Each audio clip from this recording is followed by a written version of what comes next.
Babes Coffee here. So for today, we're going to be covering our experience using the Flair Pro 2 manual espresso maker after 6 months. We're going to be talking about 3 things. What I love the most about the Flair Pro 2 espresso maker.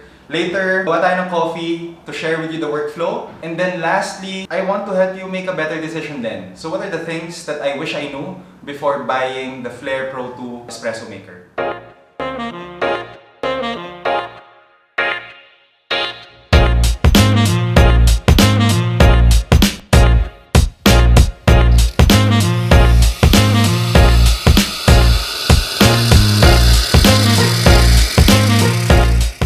Espresso Journey really started at the height ng pandemic. So back then, di ba, medyo mas mahirap mag-deliver, mas mahal din, knowing na may delivery fees pa. And that led me to research more about espresso machine. Brewing was really a top consideration kasi yun yung commonly nire-recommend ng friends. But nung nakita ko yung price, around 35k to 80,000 pesos, medyo mahal.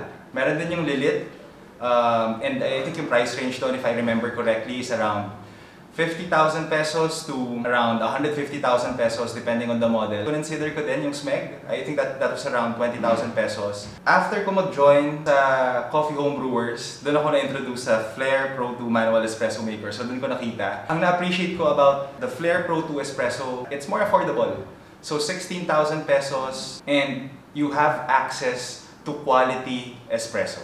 Baka napansin nyo, medyo madami yung gamit. Merong espresso machine, meron ding electric grinder, but it really started dito. What I really appreciate about the journey is, mas naintindihan ko ano yung mga factors that is also affecting yung quality ng espresso shot ko dito sa machine. So top 3 things that we love the most about the Flair. Number 1 is value for money.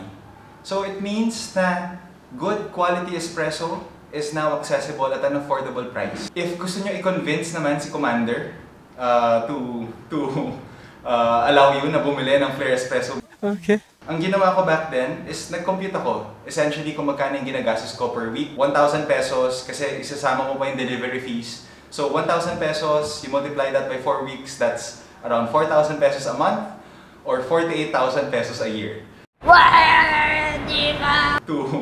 So with this machine, you can now replicate some of your favorite drinks at home. Be it cappuccino, flat white, or like on my case, Spanish latte sa mga coffee shops that we normally visit. Number 2 naman is portability. So when you buy the Flair Pro 2, it comes with this case and easily mag-fit lahat ng mga parts that you have here. Like yung brew head and yung portafilter, the lever. So lahat to kasha inside the bag and you can take it with you anywhere you want to go. As long as you have access to hot water, then it's a lot easier to make espresso while traveling. It also means na mga usual espresso machines, you'll need to descale, you need electricity, you'll also need to replace certain parts. But with the Flair Pro 2, it's a lot easier to maintain knowing na very limited yung mga moving parts. Ginagamit ko na yung Flair Pro 2 for the past 6 months every day, making around 2 to 4 cups. And so far, wala akong naging problema. Solid build quality, everything here is made to last. Except siguro yung mga parts over here like yung rubber rings that is part ng pressure gauge. This has a possibility na you need to replace eventually.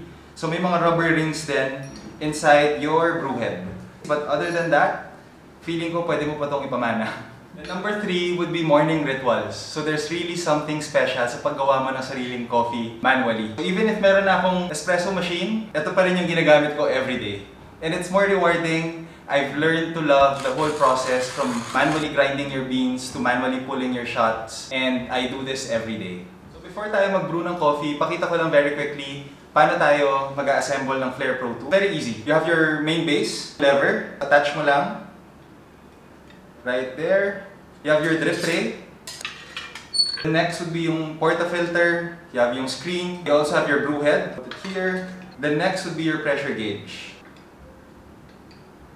So, it's already assembled. Gawa na tayo ng kape. Gagawin natin to brew our coffee, of course, is to weigh our beans. You have your manual grinder. Tapos ako, do 20 grams of beans and then yung target na output mo, 40 ml ng espresso. Next step is mag-grind ng beans. So normally around 45 seconds to 60 seconds, depending on sa muscle power for the day. Heat up your water. Naka 100 degrees tayo. The hotter the temperature, the better. Next mo naman is to heat this up. Sa manual, kasama to na ang gagamitin mo is yung heating cap. Lalagay ka ng hot water to preheat yung brew head mo para mas madali yung workflow. What we normally do is to use yung drip tray, put it on top of your kettle, lagay mo yung brew head. Get your portafilter, use your dosing funnel. Tingnan natin yung coffee sa portafilter. Next naman would be to use yung distribution tool to distribute the coffee inside and make sure lang na walang buo-buo. You can use yung tamper. Still have the funnel right here para walang tumapon na coffee grounds. So just tamp lightly. So yung water natin malapit na mag-boil. Tanggalin lang natin yung scale. We'll use a smaller scale na nag-fit dito sa Flair Pro 2. Kunin natin yung brew head. Fill it to the brim. Pressure gauge mo, right on top. During the first 15 seconds, yun yung tinatawag nating pre-infusion. Trying to wet yung coffee grounds evenly before applying yung desired pressure. And raise yung pressure 8 to 9 bars. At least yun yung nag-work for me.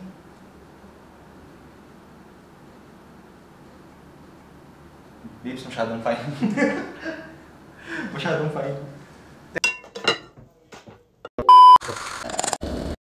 So normally, I pull it slowly from 6 to 9 bars for the first 30 to 45 seconds. And then slowly ramp down to 4 bars and below during the last few seconds. So ito yung output natin. Looks good. It could be better. Gentle stir lang. Mataas yung acidity but still good. Especially if yung cup of coffee mo naman gagamitin mo with milk, would definitely pass. Pero kung iinumin mo siya straight up as an espresso, then it can still be improved. If ganun yung nangyari, of course, there are things that you can adjust. Your grind size, yung dose, pwede rin. But in this case, feeling ko sa beans talaga natin since medyo matagal na siya.